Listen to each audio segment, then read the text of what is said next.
สวัสดีพี่น้องเด้อมื้อนี้ขึ้นจากหนามาพี่น้องเอ้ยมื้อนี้สิพาพี่น้องมาเบิ่งบุญประเพณีลาวสวงเฮือ52 4พายพี่น้องเอ้ยบุญแข่งเวียงจันทน์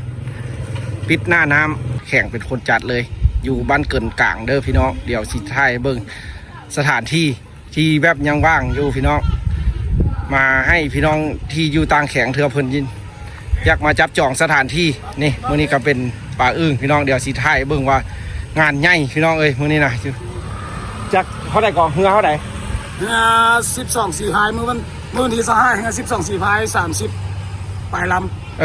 แล้ววันอาทิตย์วันอาทิตย์วันที่52 55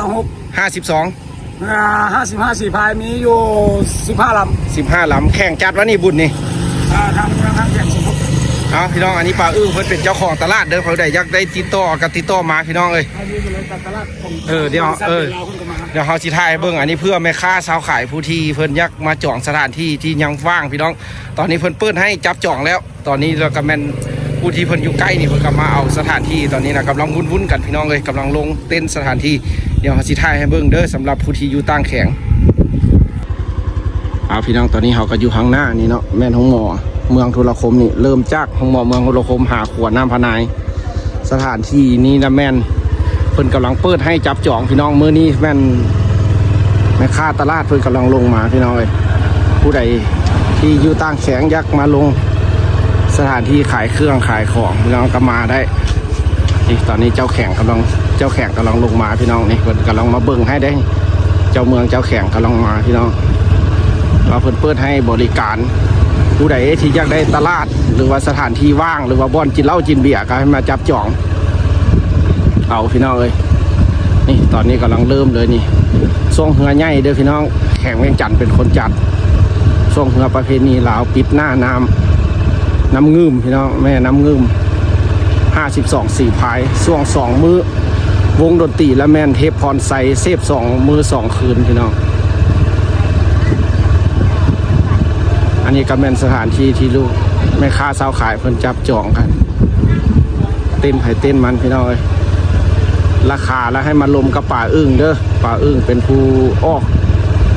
อันบินตลาดพี่น้องเอ้ยผู้แทกผู้อย่างให้พี่น้องเอ้ยเอาวันนี้เขากระจากทงให้ทงนาแล้วก็พาพี่น้องมาพี่น้องเอ้ยอยู่บ้านกับแม่นกำลังวุ่นกันเกี่ยวเข้าพี่น้องเอ้ยเขาก็ฟ้ามาฮีมาทายให้พี่น้องเบิ่งผู้ทีเพื่อเพิ่นอยู่ไก่ต่างแข็งเพื่อเพิ่นยักมานะพี่น้องเอาสิไทยเบิ่งเด้อตอนนี้กำลังเปิดให้จับจองสถานที่มือส่วงแท้ละแมนวันที่25-26พี่น้องเอ้ยเป็นวันที่25-26อันนี้ก็เป็นสถานที่ถือว่ายาวพี่น้องฮอตขวน้ำพนายพุ่นจะแต่ห้องหมอสถานที่บุญละแมนแต่ห้องหมอเมืองทุรคมขวน้ำพนายบ้านเกินกลางพี่น้องตอนนี้กำลังจะสิแหละพี่น้องนี่คือภาพที่เห็นเลยนี่เต้นไผ่เต้นมันไผ่กระจับจองขายเครื่องแล้วก็กินเหล้ากินเบียร์นุ่มโดนตีแล้วแมนเทพพรไซเด้อพี่น้องเอ้ยเซฟ2 มื้อ 2 คืนถือว่าแมนบุญใหญ่ประเพณีลาวที่ปิดหน้าน้ำแมนอยู่แข่งเวียงจันทน์พี่น้องเลยเพราะว่าสถานที่แล้วแมนอำนวยความสะดวกพี่น้องนี่คือเห็นนี่เลยโดนตีแล้วแมนลงอยู่นี่เลยลงอยู่แคมน้ำเลยพี่น้องเลยอันนี้กับแมนเส้นทางทางหน้าหันกับแมนเส้นทางเลข10ที่มาจากเวียงจันทน์เด้อพี่น้องเลยไปหาขัวป้าขยุงไปหาแข่งเวียงจันทน์สิถ่ายเบิ่งละเอียดเลยเข้ามาแล้วมันฮอดมาเห็นเลยพี่น้องเลยเลาะงืมเส้นทางเลาะงืมอันนี้มัน3 แยกน้ำพนายขึ้นไปหาก็จะเป็นตลาดบ้านเกิดเป็นตลาดบ้านเกิดเมืองทุรคมแข่งเวียงจันทน์เนาะเส้นทางนี้แล้วถือว่าเขามาแต่เวียงพี่น้องมาแต่เวียงมาบ้านเกิดเด้อผู้ใดมาแล้วมันเจอแล้วก็เลี้ยวเบื้องซ้ายแล้วก็จะเห็นเพิ่นจัดงานอยู่ฮะพี่น้องเอ้ยนี่ขวดน้ำพนายนี่พี่น้องนี่จะเป็นขวดน้ำพนายเดี๋ยวเขาสิกลับรถไปเบิ่งอีกรอบนึงพี่น้องนี่ผู้ใดมาแต่ทางเวียงแล้วก็แม่นเลี้ยวซ้ายเลยมาฮอดน้ำงืมละแล้วก็แม่นบุญเลยสำหรับตลาดเด้อพี่น้องเลยเอาเสี่ยวลงให้ไวๆเลยเพื่อผู้แม่ค้าสาวขายเพื่อเพิ่นอยู่ตั้งแข่งเพื่อไฟยังบ่ฮู้บุญวันเกิดพี่น้องเลยแม่นบุญใหญ่พี่น้อง52 4พายแล้วก็บุญ ช่วงเหือเพชรยิงแน่น้อยเหือใหญ่มีคุกพี่น้องเลยคือว่าจัดใหญ่แข่งเป็นคนจัดปิดหน้าน้ำประเพณีลาวพี่น้องอันนี้ก็เป็นเต้นสถานที่แบบที่นี้จับจองได้พี่น้องมาเอาสถานที่เลยผู้ใดที่อยากได้ตลาดขายเครื่องขายของพี่น้องเลย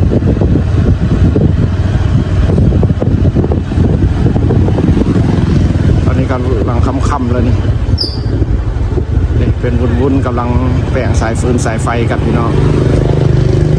ผู้ใดกลับมาจับจองให้เอาไปเห็นคลิปนี้ก็ถือว่ากระแสให้หมู่เพื่อนหรือว่าพ่อแม่ผู้ที่เป็นแม่ค้าสาวขายเด้อพี่น้องเอ้ยมาจับจองเดี๋ยวจะน้อยสิไปสัมภาษณ์ป้าอึ้งว่าสถานที่นี้มันแพงบ่นั้นเท่าไหร่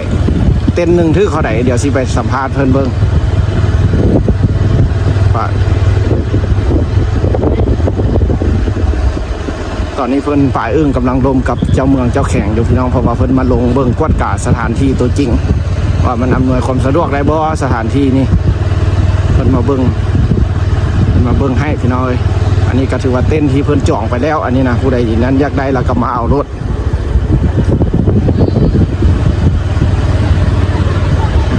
ก็เริ่มลงขายเครื่องไปแล้วพี่น้อง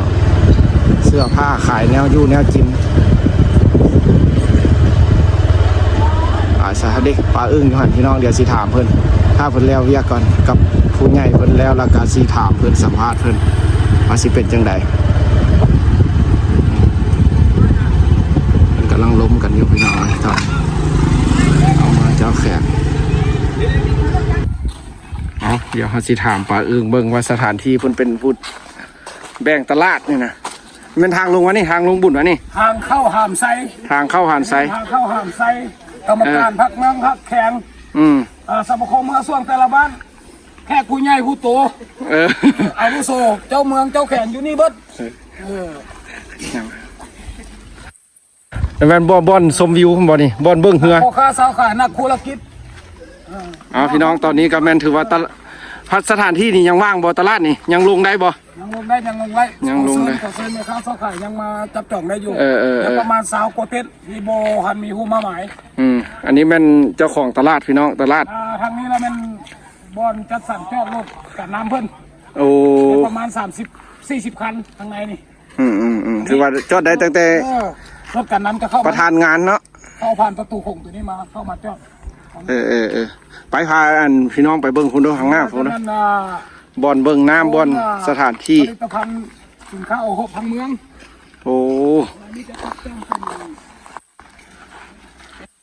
ใหญ่ๆแล้วก็ประดับเป็นถามไซส์อย่างนี้นะแค่ผู้ใหญ่เพิ่นมีเบอร์บ่นี่มีเบอร์การติดต่อบ่เพื่อเพิ่นอยู่ตั้งแข่งเพิ่นได้เห็นคลิปนี้เพิ่นอยากมาลงเว็บสถานที่ตลาดยังว่างบ่นี่ยังว่างอยากรู้ว่าราคาเป็นจังได๋เต็นท์นึงบูธหนึ่งจะบูธขายเครื่องพอไปจะบูธหนึ่ง5 ล้านกีบบูธหนึ่ง5 ล้านจากแมตก็5 ล้านกีบ6 เมตร6 เมตรมณฑลแมตร4x6จากหน้าทางขายเนาะหน้าทางขายเอาอันนี้ก็เป็นแม่น้ำก็ยังมีเด้อยังโซนทางนี้เนี่ยก็อยากมาโซผลิตภัณฑ์โซสินค้าแบรนด์ทุกอย่างแบรนด์เครื่องสำอางแบรนด์ผลิตภัณฑ์น้ำดื่มน้ำหวานทุกอย่างต่างๆแล้วมันติดต่อผ่านมาทางเฮาได้เอาพี่น้องเด้อผู้ใดที่อยากได้สถานที่กับแม่นติดต่อปลาอึ้งนี่เดี๋ยวเบอร์โทรศัพท์เอาเลย9184 โดย9565เอาปลาอึ้งหลวงไซติดต่อมาตลาดบ้านเกินเขาเป็นผู้จัดสรรตลาดซอยไปพาเพิ่นไปเบิ่งน้ำอยู่หน่อยเด้อเอาพี่น้องเอากระสีถ่ายให้เบิ่งเด้ออันนี้ก็เป็นความต้องการของเจ้าของเพิ่นอยากให้มาเอ็ดคลิปพี่น้องเพิ่นก็นานี่ก็ยังอันนั้นยังคาอยู่ได้นี่พี่น้องเพิ่นก็หักมาเอาตลาดก่อนนี่สถานที่มันโอเคเลยพี่น้องเครื่องนี้จะเป็นเครื่องหามไซนี่ทางโรงตีเทพพรไซเพิ่นเทพพรไซมือ2 คืนนี่อยู่นี่2 มื้อ 2 คืนเลยอยู่หันเลยกลางเลยป๊อดเอาเบียร์ของเขาแหละขายเบียร์ขายแต่เบียร์ป่องตินี่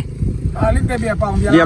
องเอาวงดนตรีแม่นสิเทพอยู่หันเลยพี่น้องเอ้ยอันนี้แม่นผ่านไซบ่นี่ทางเพิ่งนี่แม่นหามไซเบิดนี่หามไซแค่ทางผู้หลักผู้ใหญ่เพิ่นเราแค่กันสมาคมเมื่อส่วงแต่ละบ้านนี่ เอา ก่อนมอบขันรางวัลเฮือนี่จุดนี้นะ บอลมอบขันรางวัลเหรอบุญใหญ่เด้อพี่น้องเอ้ยบุญใหญ่สิจัดแท้ๆเลยนี่ตัวนี้นุ่มดนตรีเทพพรไซเทพ2 มื้อ 2 คืน มาแก่สวัสดี อันแม่นเต้นนี่ป้าอึ้งบอกว่า5 ล้านเนาะ ด้ว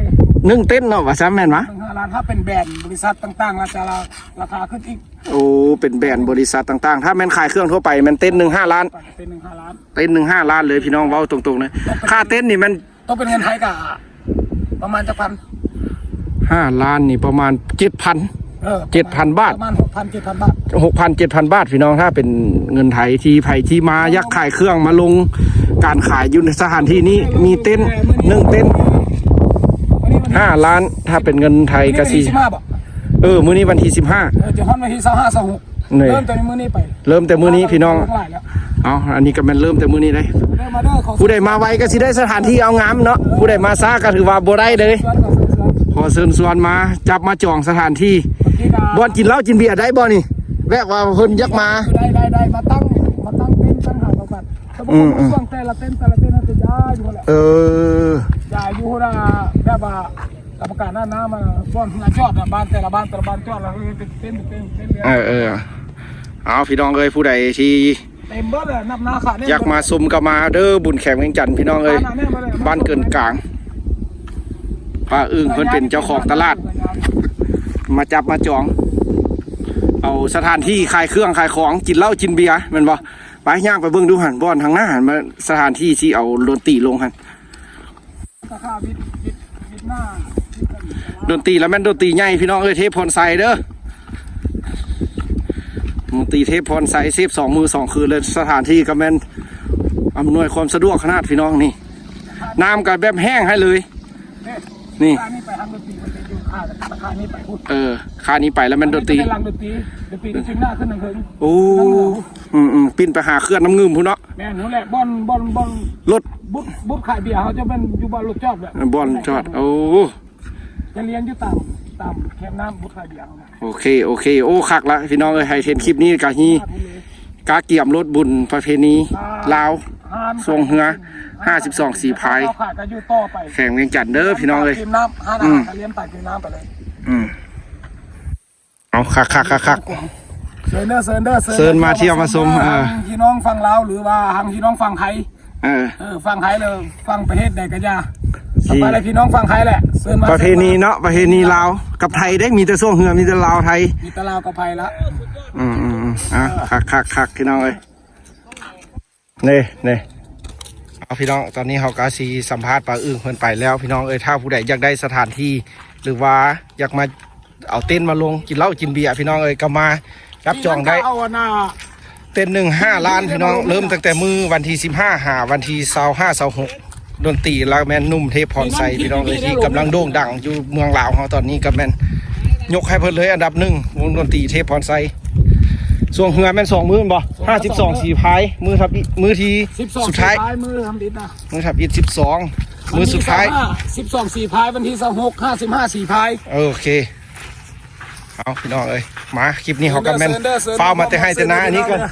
ยังอยู่ให้อยู่นาได้พี่น้องรถกำลังเกี่ยวเข้าอยู่นาเพิ่นเขาก็บ่ได้กำลังอัพคลิปให้เบิ่งอยู่พี่น้องเดี๋ยวจะน้อยเขาเพิ่นมาเบิ่งสถานที่ให้เนาะเพราะว่ามื้อนี้แม่นทางผู้ใหญ่เพิ่นลงมาเบิ่งสถานที่แล้วป้าอึ้งเพิ่นก็ฟ้าวเจ้ามาทางบริษัทเบียร์ลาวเพิ่นมาล่อของบริษัทเบียร์ลาวของตลาดของเบียร์ลาวเพิ่นมาล่อเยี่ยมยามเพิ่น